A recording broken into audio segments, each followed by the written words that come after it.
back in 2000, my wife and I had a 2000 Toyota Land Cruiser, and we loved that truck to death, and we drove the wheels off of it. Right around 2003, we decided that we wanted to replace it because it was at 70,000 miles or something like that. And what my wife really had her heart set on was the Lexus LX, the big full-size sport utility. Really exactly the same truck as the Toyota Land Cruiser, but it just had that kind of Lexus panache. What she really liked about it was that diamond white pearl color that you could get into it. It really did look nice. And so I had a buyer in Los Angeles who bought a lot of high-end stuff for me back then, and he found one with like 5,000 miles. It was perfect, and so he had it shipped up to me, and I was going to surprise my wife with this great truck. Well, it comes in on my day off, and unbelievable, there's a customer looking for exactly that kind of truck out on the lot, and sees this diamond white pearl Lexus, and goes, oh my God, I got to have it. What is it going to take to own it? So they looked and saw what we paid for the car, they marked it up accordingly, and sold it to him. So I come back to work the next day, and the car that I bought for my wife is sold to somebody else. And so I was kind of on an emergency. I got to get a car really, really quick. So I called the same buyer, and he says, well, I've got a diamond white pearl, but it's a GX460, not the big LX. And it did have big, huge 22-inch wheels. It looked really nice. And I figured, what the heck. My wife's more impressed by color, I guess, than the scale of the vehicle. And so, although I wasn't a fan of the GX, I didn't like the way they looked. I thought they were a little funky looking. The car comes up, I deliver it to my wife, she loves it to death.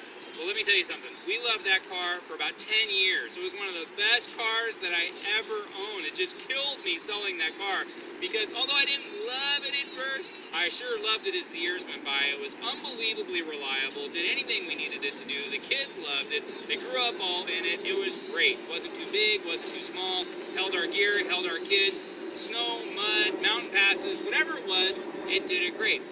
Now, I feel kind of the same about the GX460. When the GX460 came out, I wasn't quite a huge fan of the way that it looked. It didn't look quite right to me. And also, the size of it didn't seem quite right.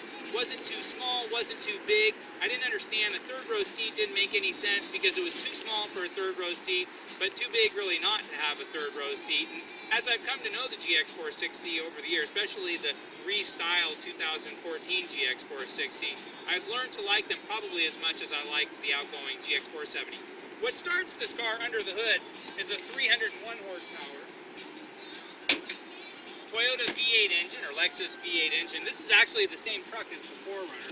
And one of the things that separates it, kind of the thing that separates it from everything else, is that it really is a truck. And so this is actually a body on frame. And so when you look at something like an Acura MDX, which is great, it's a Honda Accord at its core, and Honda Accords kind of make up so many things throughout the Honda and Acura lineup. This is not like a Camry-based platform like the Lexus RX is. This is a Toyota 4Runner-based platform.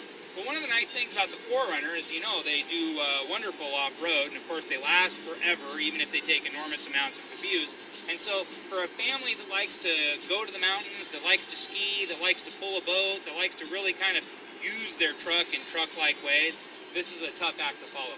301 horsepower, that's not a lot of horsepower. It goes 0 to 60 in 7.5 seconds. That's not super fast, but that's not what these are all about. These are about how you feel getting from 0 to 60, how you feel getting to those higher speeds. You feel good, you feel comfortable, you feel stable. You don't feel like this is some muscle car. You just feel like it's a luxury car that does what you want it to do.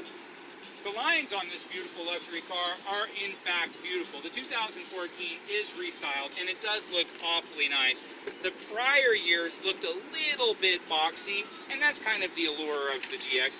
They tend to be a little bit boxy, but inside, well, not so much of a big difference between the 2013 and 2014, but it does look really nice. Beautiful leather and wood steering wheel.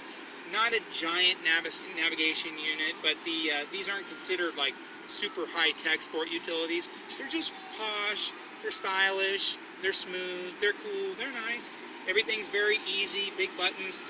This is a premium package, so it has leather instead of that new luxe material that everybody's doing these days. And it does have heated seats, it does have air-conditioned seats. Nice wood, I mean generous leather, and the two-tone stitching looks really, really nice. It's cool, very comfortable, tons of headroom and everything like that. Let's jump in the back seat. Now, the back seat is comfortable. And so if I've got 2 kids and maybe 2 kids and a small kid, something like that, if I have 3 kids and none of them are really all that big, this is a really nice size. However, if I have kids who are big, one of the limitations of the GX is that smallish third row seat. So I point out that the size of this car doesn't make a lot, it's not quite big enough to have a full-size third row seat.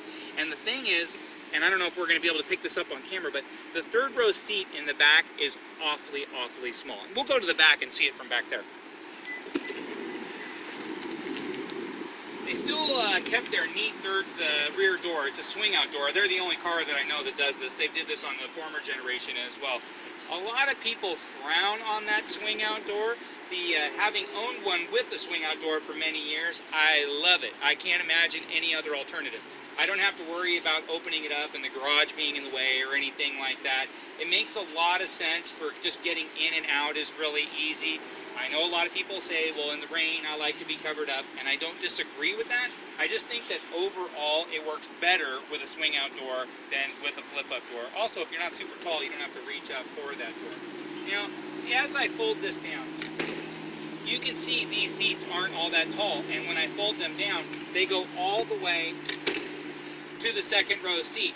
And so that's the only room that you have, actually, and so some of that is taken up by the cushion. So you really have a very, very modest amount of leg room in the third row seat. So for my biggest kid, my 11-year-old would only be in the third row seat if he was on punishment. Maybe my 9-year-old could get comfortable in the third row seat, but I think even for a 9-year-old, it might be a little bit snug. I'm thinking, 5, 6, 7 years old might be comfortable in the third row seat, and beyond that, not so much. One of the other complexities is just getting into the third row seat is a little bit fussy. It does not work as seamlessly as you might think. And then the cushion is stowed underneath the backrest. And so you have to kind of dig in there and pull the cushion out. And so a small kid going into the third row seat, they're not going to be a deal on all that. Now, these do tow. They tow really well, in fact. They tow 6,500 pounds, and most of them are set up already for tow. These premium package models also have the parking sensors in the rear. They have them in the front as well. The style, again, it's different in the back, different in the front as well than the 2013 model, and that's definitely a good thing. They look really, really cool. 18-inch wheels with Michelin rubber. The running boards are all standard. Navigation is standard. Moonroof is standard. They have a lot of standard features. I'm going to jump in and turn it on.